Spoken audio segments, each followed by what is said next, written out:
I am.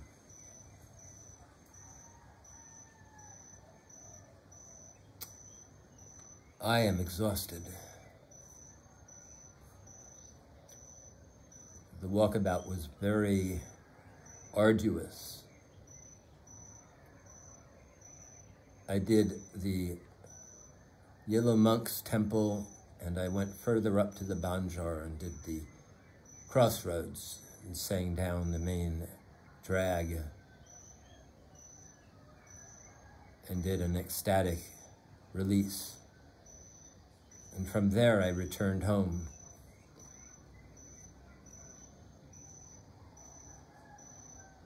It's truly a wondrous thing to do. Exhaustion is not a sign of displeasure or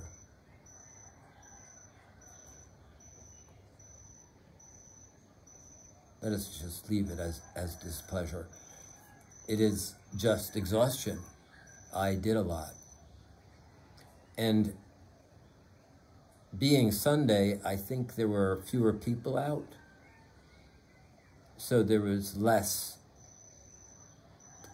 instigation, let's call it.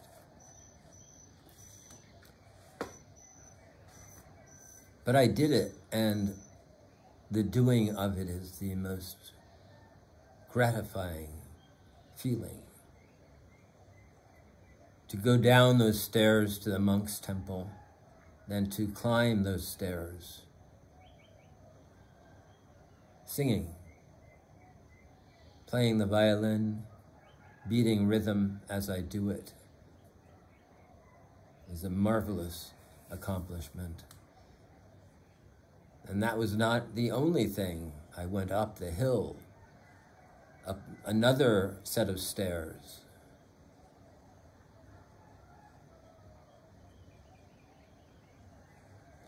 But I'm still tired, and it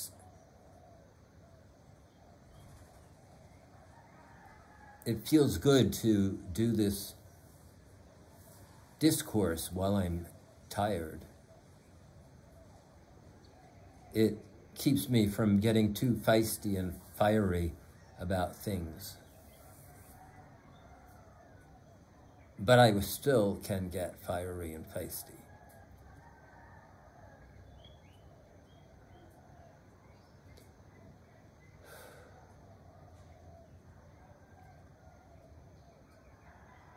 Every once in a while, the sweetie reminds me that, and it's not her fault, but it's just like feeling the exhaustion of a walkabout. It's just the way it is. She reminds me that people hate us. And it comes because they do things to our YouTube channel and to the page, to comments, to dislikes, etc. It's good to be reminded that people hate us or hate me. It helps me, it keeps me balanced, it keeps me from feeling too loved. Being a being who expresses from pure love and from pure heart, it can feel, because I'm so loving, that everything around me is loving. But that's not true. It's not true that everybody wants peace. It's not true that everybody wants to be, that everybody wants a kind environment.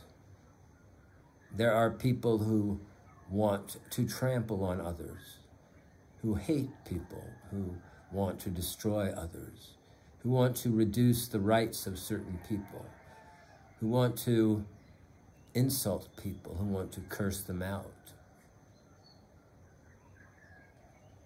They feel they have the right to do so. They do have the right and at the same time, that they're doing that, all of them, makes their life and their world very unhappy. And I have compassion for them from that place. You are unhappy. You hate. Hatred is a very self-destroying thing. It has nothing to do with the universe, because you're living from your holographic reality. Everything around you is your own projection.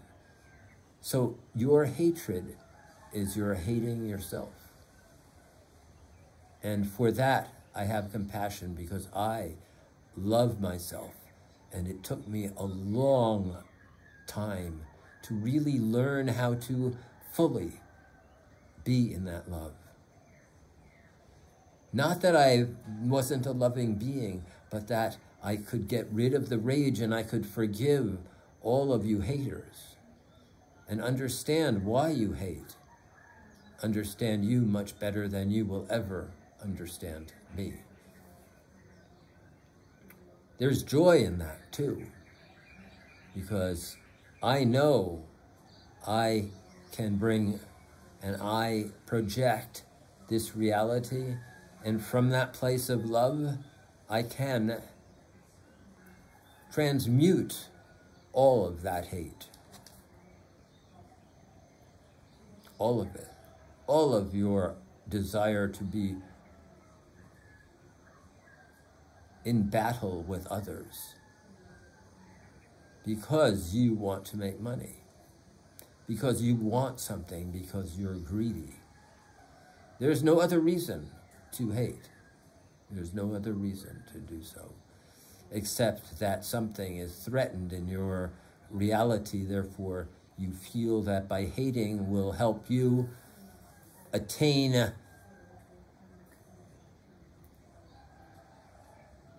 a higher position over those that you hate. When in fact, what you do is you just trample yourself down underneath that hate, in the mud, in the garbage, in the stench. I am grateful. Here I am, here I talk to you from a place of extraordinary beauty.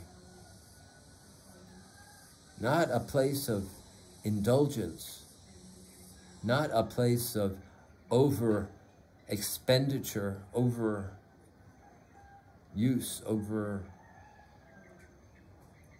exploitation,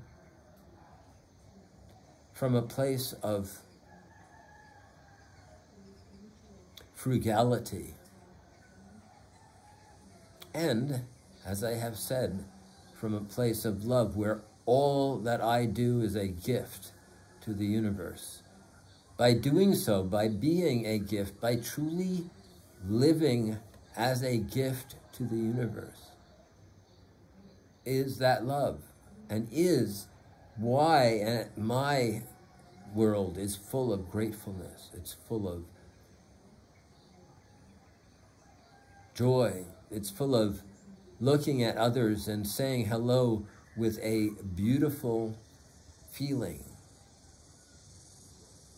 Not begrudging people my hello, not begrudging people my smile. This tooth, this missing tooth, was difficult to get over. It was hard because the United States, everybody must have perfect teeth. And a missing tooth shows two things. You're poor, or you're a child who just lost their tooth and another one will come in. Another one is not coming in, and I expect to lose quite a few other teeth. I'm old. That's what happens. But I'm grateful because I can lose those teeth without any. Let me see how I want to phrase that. It's not sadness, resentment, I would say. I would say that I will be sad to lose a again, to lose any amount of teeth, to lose anything, to lose a hair or whatever.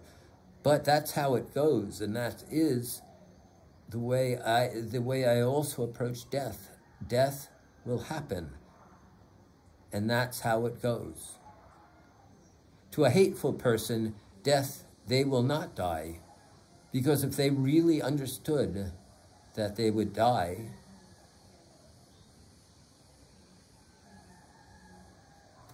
the insects have been all over me today. I must smell really nice to them.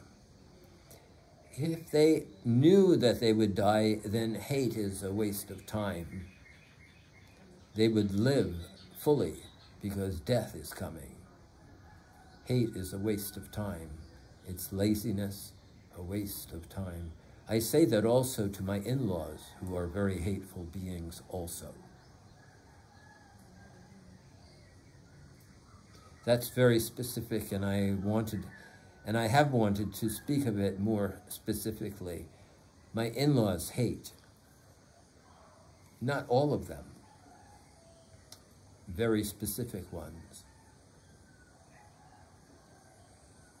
I can only hope that they can move past their hate and start growing again. That's another thing that hate does. It causes you not to grow. Because how can you grow when you hate? It's impossible to look at things deeply. It's impossible to look at things with love and to extrapolate the truth beneath what you hate. Love enables you to look deep into things and go as deep as it allows, and it allows you to go infinitely deep. And that's how you grow. You don't grow from hating. Hatred is a stupid, lazy behavior. As I said, my mother taught me that hatred was not allowed. From her rule of not allowing hatred came the awareness that there was something about hatred that was a problem. Because as a youngster, it is impossible to know what it is that is the problem with hatred. You just have been given this rule from your mother, and you then, well, I won't hate.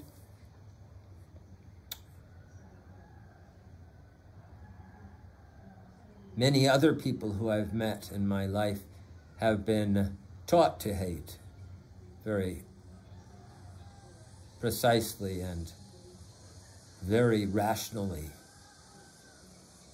Those people have a different skin tone than you. You should hate them. Those people are very mentally strange. You should hate them. Those people have more than you. You should hate them.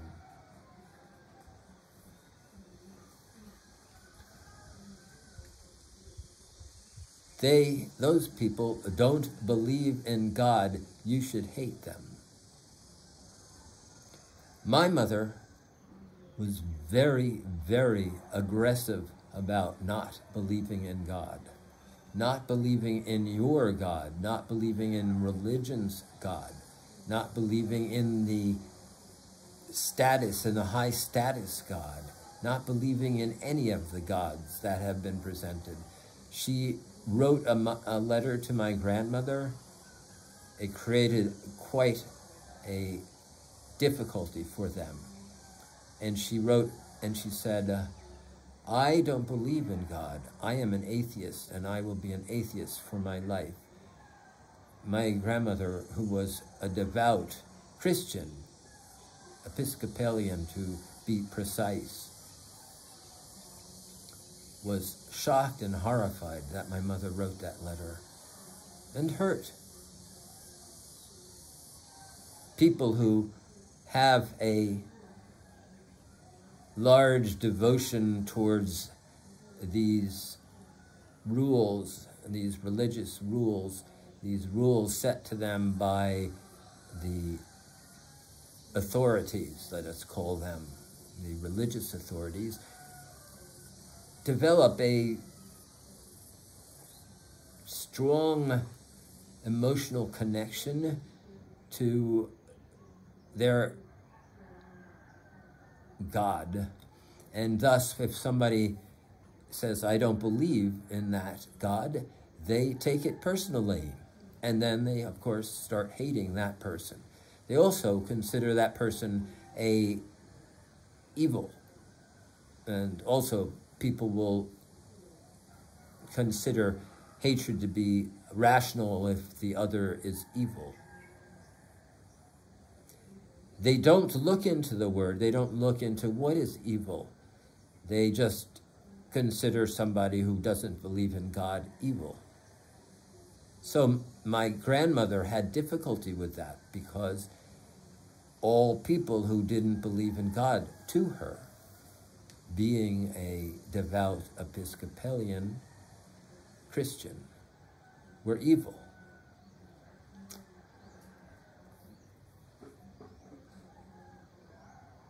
I try not to use this word too much because it's a difficult word. It requires a lot of thought. If somebody refers to something as evil, I almost invariably have the question of what did they do? That's the first question, and that doesn't stop there.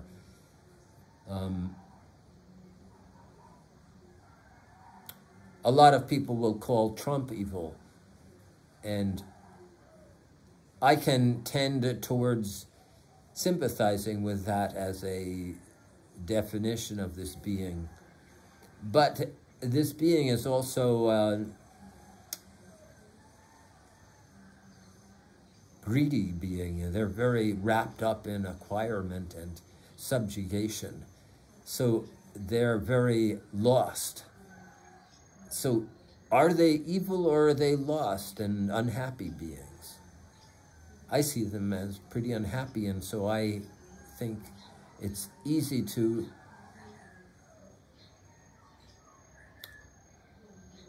feel a sort of, and I can only call it compassion for them. Compassion doesn't mean that I would vote for them, though, or that I would give them my something, or I would trust them with something that I am dear to, or I would listen to their advice. More, it's I stay away from them. I keep distant from them. I try not to receive any information from them because their information is perverted. That word is a good word. It's twisted. Evil is, I can refer to Hitler as evil. I can refer to some of the slave owners as evil because they did things that killed and hurt and tortured people, knowing that they did that, knowing that they destroyed souls, free souls, souls that deserved freedom, that deserved to live and be, because they were living. They deserved to be. They deserved to have their joy and have their gratefulness. Slaveholders who would whip and torture and starve their slaves. If I had some Romans names, I would speak of them too for their torturing of others. I guess Pontius Pilate was a torturer. He led the torturing.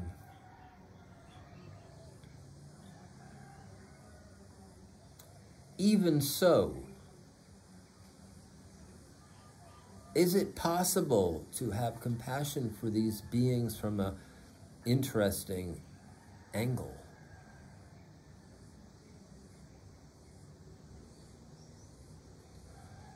They were unhappy beings, all of them, every single one of them. They were fearful also. Hitler was very afraid of the Jewish beings, very afraid. Slaveholders wanted cotton, they wanted all these produce so they could be rich, and they could be more rich. They could be richer than their neighbor, they could be richer than other people, they could go into politics, run the Senate, run the country, let us say.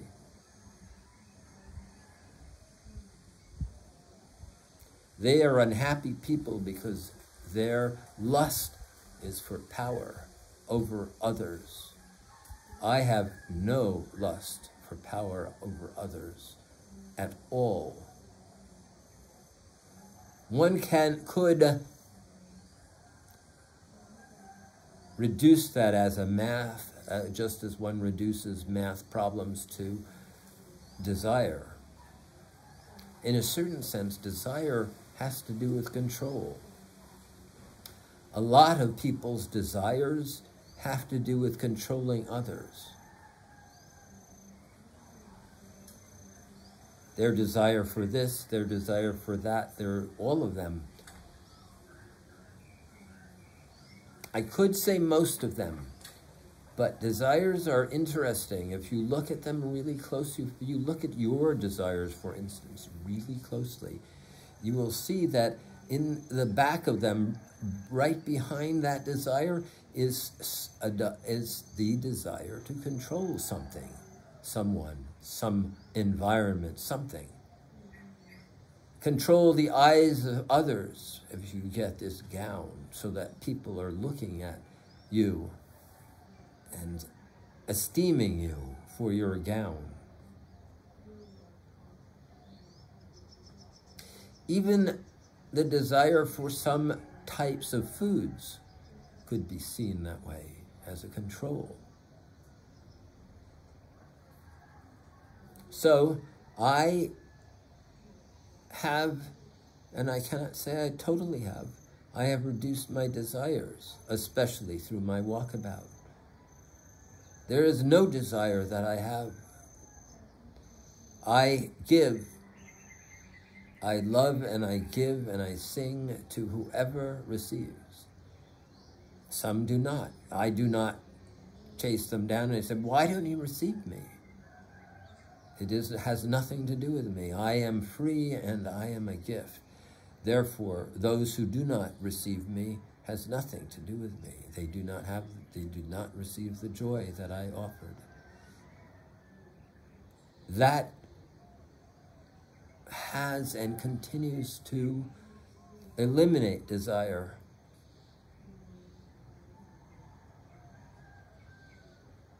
The things that surround doing that and offering that gift, I receive with humility and openness, joy and gratefulness.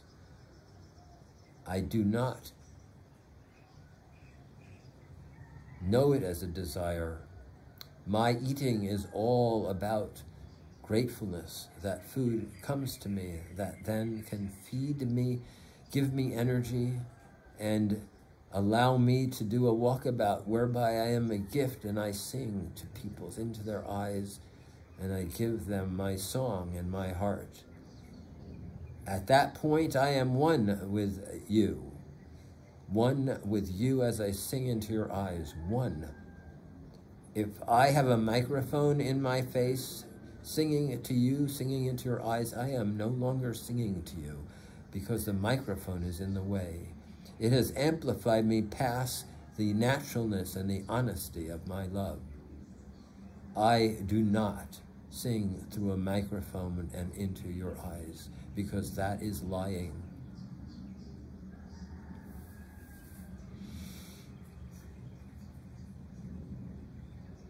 Sleep.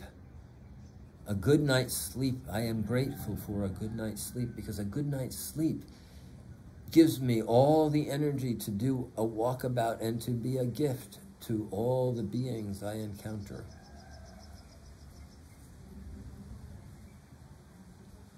I am in a home safely. so that I am resting, so that I can go out and do a walkabout. I am in that home so I can rest after doing the walkabout I just did. It is all part of my love. It is not part of my desire. It is part of my love. It is part of my gift. I am only grateful that it comes to me as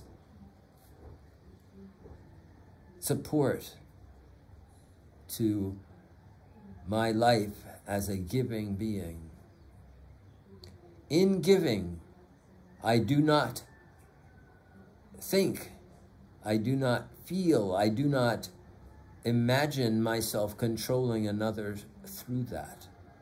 I only imagine lifting them up with my love, buoying them, giving them happiness, giving them joy. That is pure truth, pure honesty, pure being, coming from the I am.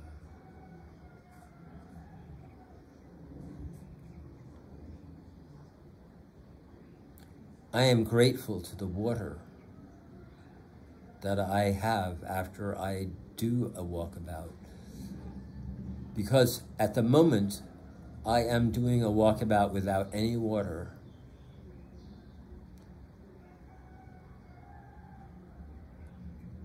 It is part of the trial. It is part of the puzzle. I could call it also a riddle. Riddles are a very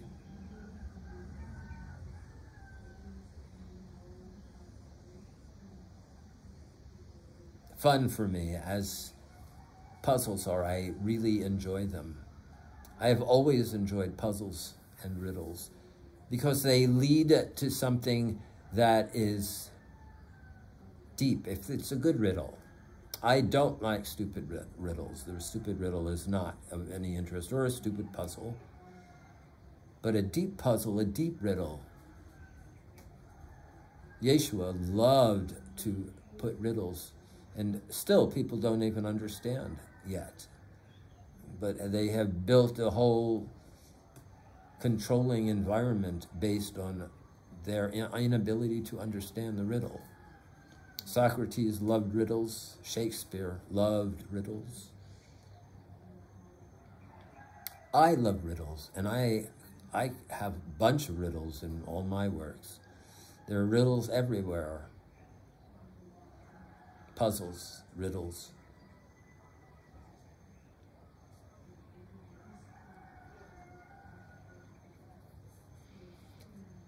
So, I am feeling my tiredness. I am feeling that it is time for me to dance. Isn't that funny?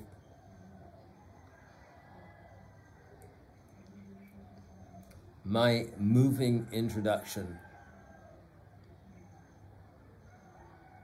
I mean, one of the major riddles of life is, how does one live?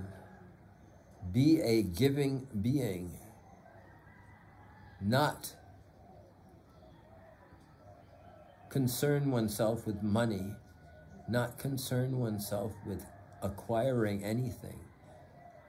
How does one live one's life fully that way without doing that?